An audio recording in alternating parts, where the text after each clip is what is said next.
Good morning and welcome to the Webinar Talk Show. I'm Liz Green. And I'm Tom Singer, and we are so excited to welcome you to Season 3 of the Webinar Talk Show. Woohoo!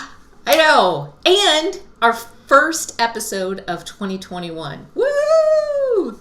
I know, I kind of missed doing this. We took a couple of weeks hiatus because of the holidays, and I was traveling, and it was like, hey, it's been too long since we've hosted one of these episodes. I miss it. I miss it a lot. And our second season had a theme of don't cancel your event. And there are some wonderful episodes to go back and watch on that. But for our third season, we have the theme of communicating your value.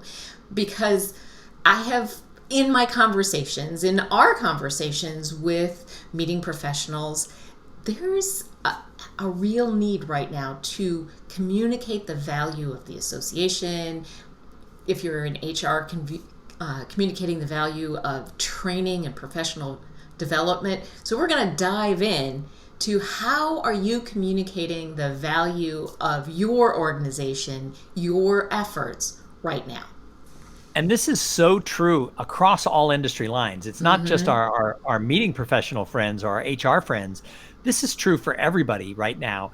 You know, the last 10 months have been super hard across the line. And, you know, we hear a lot about the restaurant business, the airline business, hospitality and meetings industries. But really, everybody has been impacted by what's gone on the last 10 months. And absolutely. In order to succeed as an organization, as a department within a company, or as an individual, you have to be able to communicate your value because it matters so much. It does indeed. And we have some wonderful guests lined up for you as we go through the third season. I'm just going to highlight the one we're having in a couple of days, Beth Mund, who is an analog astronaut. What does that mean? What is an analog astronaut? It is fascinating. In preparation for going to Mars, NASA, and she's going to tell us all about it, but she spent time in a habitat on a volcano in Hawaii, living like you would live on Mars. And this is part of the preparation to get ready to go to Mars. I can't wait to find out what that was like. I'm going to have to tell my daughter to turn in live because she is a huge NASA fan. So Jackie would love to hear all about this, I'm sure. Yes. And not only has Beth done this really cool thing, part of what she's done in her career was communicate the value of NASA. So that's why she fits into our theme for this season. And I'm wildly, well, I guess we're both sort of space geeks when it comes to that, but wildly excited to have her on the show. Yeah, I think it's going to be awesome to hear about her experiences and what she has to say. And I think as we go through the rest of this quarter, which is going to be our third season, first quarter of 2021, I think for everybody, it's super important to be looking at, you know, the conversations that we're having. And one thing Eliz and I do with this show is we don't have scripts. We don't map out what we're going to say to each other, what we're going to say to the guests, because my tagline of recent has been conversations don't have scripts. Right. And conversations are how we build relationships and really how we learn. Yeah. So here's our script for today. Yeah. We want to make sure we cover the different areas. Yeah. But that's about all we got. This is it. This is our preparation for today, because it is much more fun to have an engaging conversation than it is for us to do a presentation. Not to say that our presentations aren't interesting. They are, if we're speaking from our expertise, they're definitely interesting. But this sort of engagement is really important as we're becoming, I don't know, even the right word, acclimated to this season. Experienced? Yeah, experience. One of the things that I was talking about on a client call last week is that the first time around when you took an in-person event and you put it virtual because you had to do something, there was a lot of grace in that. Like, yeah, we got it up on the virtual platform. Woohoo! There's a higher expectation this time around. You're going to have to do it really well. It's interesting that you bring that up, because how many times in April did people put on sort of a last minute digital event, and then you said, how'd it go? And their answer was, it went. It didn't have to be good. It's just we figured it out and we did it. And I think that now, a year into this, and we're looking at digital events being around for a long time. Not only do I think the long tail of the pandemic is there will always be, some level of virtual events and hybrid events, but we're still probably another year away from this pandemic winding itself down. So we're going to be having to do virtual events for a long time. I agree. One of the benefits of being members of the National Speakers Association, especially right now, is the National Speakers Association is working hard to be at the front, to be on the cutting edge of what's possible. I think the way that they pivoted our national convention last year was really smart and innovative, and they just sort of dove in. And looking forward to our events in 2021, there's a big push to make those innovative. But let's switch to our theme about communicating value. I am so proud of our association in the forward thinking about how is NSA demonstrating their value to the members that they serve, but also that greater world of not only the meetings industry, but really anybody who might be interested in the profession of professional speakers. And they've sort of communicated that they're broadening what that means. It's really, what a speaker was 20 years ago and what a speaker is today wouldn't be that same definition. And so, I'm equally as proud that NSA is out there being innovative. They're broadening their tent.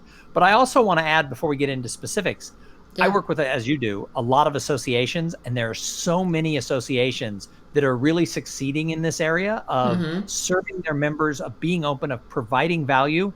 And there's some that are falling short. I've had a couple of conversations with organizations that aren't providing value. So, I think as we look to what NSA is doing well, there's a whole bunch of people who are doing it well, but everybody has to take stock of, how are we communicating that value, and how are we providing new, fresh ways? And NSA is doing a lot of things new this year that they've never had to do before.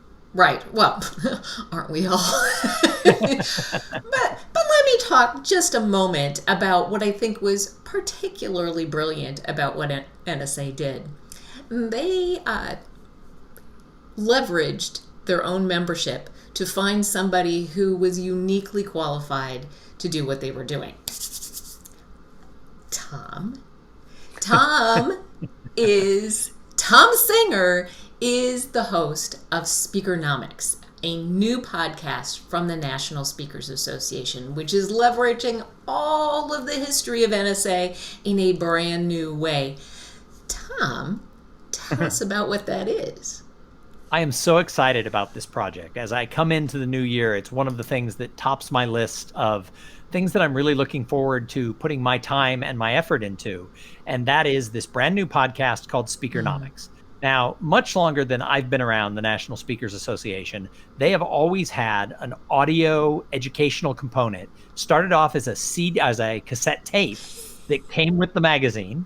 And then about the time I joined 12 years ago, it was changed over to a CD-ROM that came with the magazine. And it was very member focused, and it was very well done. But it was a series of interviews with people. The cassette tape or the CD was called Voices of Experience, and they interviewed experienced speakers who shared the best knowledge of what they knew. But again, it was a member benefit. For this year, they're retiring, or at least setting aside, Voices of Experience as we knew it, and they're relaunching a brand new podcast. Voices of Experience had moved into podcast format, and Crystal Washington, who was the host for the last 16 months, did an amazing job of, in her words, making it more podcasty. But this year, they're starting brand new with a brand new playbook with Speakernomics. And the idea of this is it is going to be a pure podcast format of information around the economics of running a speaking business. And as I said before, the definition of what is a speaking business could be a consultant who speaks to get business. It could be someone who does training and breakout sessions. It can be a traditional keynote speaker. It can be people who put on their own events and have like mastermind groups and things around those events, and podcasters, because there are so many people who have monetized that whole world of podcasting, and many of them, they are just speakers, and it's a different stage that they're on. It's their podcast is their stage. So they're opening it up, and we're going to interview people from all of these different areas, as well as meeting planners, people from speakers bureaus, some speakers agents, and everyone who comes on has to start their interview with 2 tips about how someone can make money as a speaker, and then we'll dissect those tips into real action items. Well, which, oh my gosh, starting off with tips that I can put in action, excellent idea. Something that, if I were listening to this interview, I'd be writing that down. How can I start right away by delivering value? I think that's absolutely brilliant. And you've said a couple of times what speakers looked like 20 years ago, 10 years ago. They look different now. I think what speakers looked like 12 months ago looks different. Things have changed. And that's one of the things around this whole idea of communicating value and being real time to some extent that NSA has done is they used to record not all, but much of Voices of Experience for the year during their summer conference. Whoever the host was would spend much of that conference because they had all of the key people in the industry were all there in one hotel. So they would do many of those interviews over the course of that 4-day conference. The problem is that an interview that was done 6 weeks ago may not actually be up to date 6 weeks later, much less 6 months or a year later. So one of the things we're trying to do is keep all of the interviews in this new podcast, Speakernomics, keep all of them within about 3 weeks of the time we record them until they go live. So every Tuesday, it'll be a single interview with somebody who's sharing those tips. And right up front, before I even introduce them, I'm asking them, what is the value that you're giving to speakers? What are those 2 tips? Then I'll introduce the person, and then we'll dive deep. And I just think it's going to be a fun format. Each episode is going to be somewhere between 20 and 25 minutes. So they're going to be bite-sized. And it's a brand new member benefit, but it's not just for members. Where it used to be, it was geared towards the membership. We're gearing this podcast towards everyone who uses the spoken word as part of their business. Which is really smart. But let's shift for a moment and think about how any association could use something along this line. And things have changed so much. I don't know about you, but my inbox is full. Oh my gosh, I get 100% more emails now than I did in January a year ago. There's that much outbound broadcast emails. I get twice the amount of spam and email newsletters than I did a year ago. And so to get through that cluttered environment, you have to offer something different, because another email about I upgraded my phones, and for Christmas we upgraded our cell phones, and I was on the phone with our provider talking about making all of those changes, and she said, "Oh, well, you could have done this 3 months ago," and I'm like, I didn't know that I could have done that 3 months ago. Oh, well, we sent you an email, and I'm thinking, well, that's what I didn't know about it, because it's like delete, delete, delete. I mean, I'm not seeing them, and unless it's something that either really piques my interest or it's urgent, I'm not even opening email that is it, that's sort of that marketing blasty sort of thing. So you have to do something different to really attract attention from your membership or your people. I think this is really smart. I host another podcast for another association. I host a show called the Digital Enterprise Society Podcast, and it's a technology organization for people who work with product lifecycle management software. And it's a very niche thing. Now, I had been the keynote speaker at this organization's predecessor. The organization went through some changes, but at their predecessor organization, I had been the master of ceremonies and keynote speaker 3 times. So they knew me. I had interviewed many of their executives and many of their board members on my main podcast.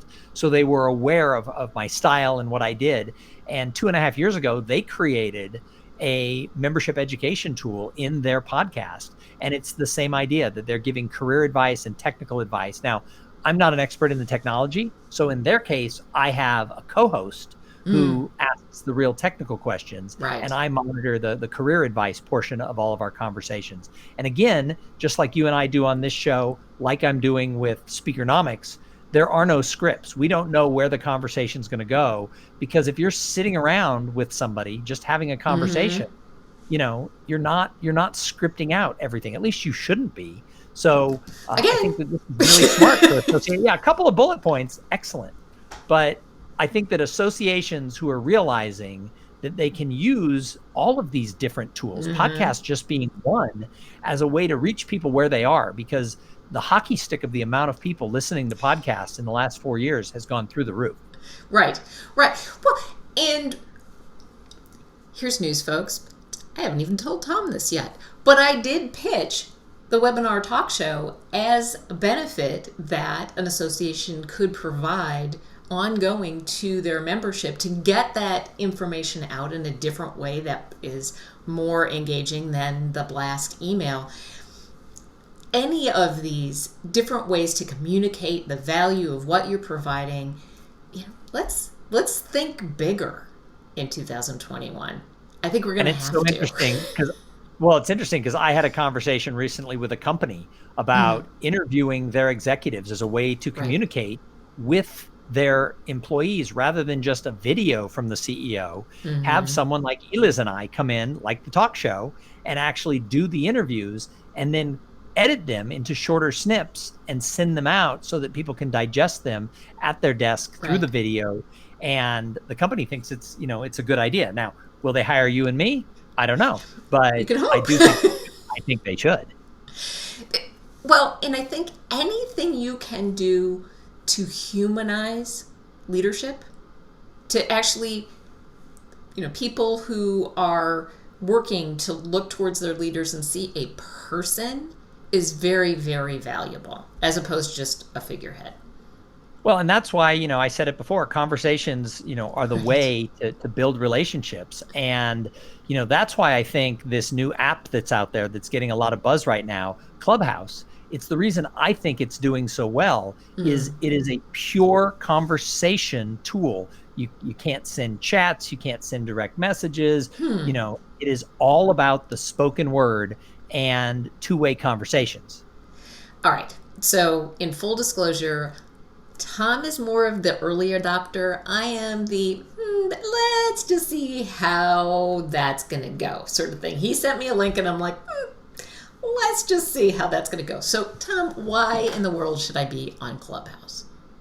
Well, I'm not saying anybody should be on Clubhouse, but I heard about it back in September. This app, it's an audio drop-in app is what they call it. So, you know, video has been so popular the last few years, and everything we've heard is video. Everybody's doing video. Snapchat and Instagram are all about the photos.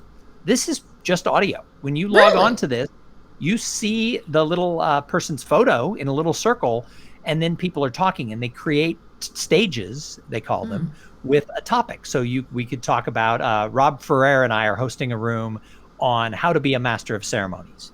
And so we sign up for a time, we put it out there.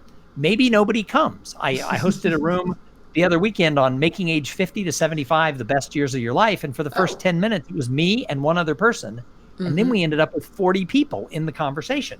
Now, some people just want to listen, and other people can raise their hand and the host can pull them up on the stage, and you can end up with as many people as you want in this roundtable discussion. So you have to have a great moderator. And this is one thing that, you know, I'm good at. So I moderate the rooms really well to make sure everybody gets a chance to be heard and that we stay on point. But it's really interesting because you're not showing pictures, there's not video, and as of right now, they're not recorded. That will change. They're going to have to find ways to monetize the app. But for now, it's you're either in the room when we talk about it or you're not. So the way I've been comparing it to is it is exactly like being at a conference and at 6:00 going to the hotel bar, and you just find a conversation that's interesting and it goes. So I made a decision. I heard about it in September. It had been founded in like May, but between December 1st and now, it has hockey sticked. It went from tens of thousands of participants to well over 1 million participants in like the last 6 weeks. So I made a decision that for the month of January, I was going to spend at least an hour a day, but it's a time suck. There are people who are staying up all night. So I'm not doing that. Yeah. But I'm spending about an hour a day either listening or hosting a room just to see what happens. But here's the byproduct. In the last 2 weeks, I have had 5 one-on-one conversations with other speakers who I've never heard of before, and people in the meeting planning business, and people in just businesses who wanted to learn more about what I did. Now, I haven't closed any business because of it, but I've made legitimate networking contacts that I would never make on a Twitter or a LinkedIn or a Facebook. So my tagline that I tell people is, for the time being, and this could totally, go off the rails, Clubhouse has put the social back in social media. Very interesting. So I think we'll make the commitment right now that at the end of January, you'll do a report on how January went, because I think it's very interesting. I don't know that I'm ready to dive in, although it does sound more attractive than I thought it was. The amount of topics go from business. There's a lot of topics on the speaking industry. There's a lot of topics on podcasting. There's topics on politics and religion. There's also a lot of talks on race relations in America. And so I've gone into some of those rooms and I've not raised my hand. I'm just there to listen. And interesting. I don't know where I could get in a room to hear some of these points of view, that I never have heard before. So it's been very educational in about 20 different areas. I've gone in, I've purposely looked for rooms that are out of my comfort zone or area of expertise. And there's a lot of sharing and learning going on. And people are communicating their value. And those are the people you end up following because you want to hear more about what they have to say. All right.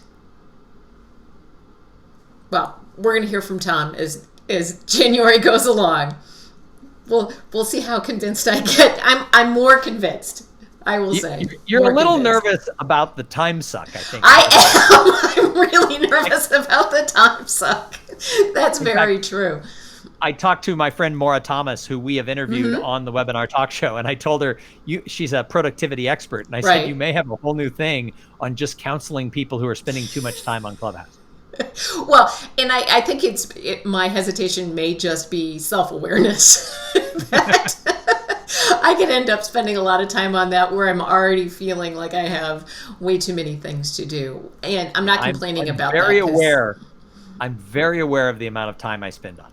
Yeah. So, excellent. When we started our prep this morning, I said we can spend 25 minutes talking about, the 3 things on our list. Yes, we can. We did indeed. And we did. We did indeed. So, hey, thanks for starting another season with me, Tom. I really missed doing these, so I'm excited to be back in it. I told someone the other day that we started this very soon after the pandemic began. And I said, one of the smartest things I did on 100 different reasons. One is we've spun some business off from people who've seen us do these conversational interviews. Number 2, it just gave me a purpose every Monday and Wednesday, especially in the early days where there was no work. And then the other thing is you're one of my favorite people and we just have fun doing it. So hopefully people enjoy watching it. We do. And you two are one of my favorite people. And we've become better and better. This is a skill. This emceeing when you're not in the same physical space is a skill, and we've developed little ways to make it go smoothly. But I think we're better at it than we were 9 months ago, for sure. And that's one of the reasons we started the show was, you get better by doing reps, and these conversational interviews that we've hosted. it's something that a lot of people can't do. And somebody said the other day, why are you guys so good at this? And I said, because we've done it over 100 times now between the webinar talk show and the clients that we've worked for. Right. Absolutely. And it's just building. So if you wanted to find out more about the Webinar Talk Show, you could find us at webinartalkshow.com. That's kind of where it lives. There are links there to all of the previous episodes. You can find us Mondays and Wednesdays at 11 o'clock Central Time. If you go to webinartalkshow.live, that's how you find us on Facebook easily. And we already talked about who's joining us on Wednesday. It's going to be a good day on Wednesday. Here's to a great 2021 for everybody. Absolutely. We wish you a lot of fun in the next 2 days until we see you again on Wednesday. Have a great rest of your day.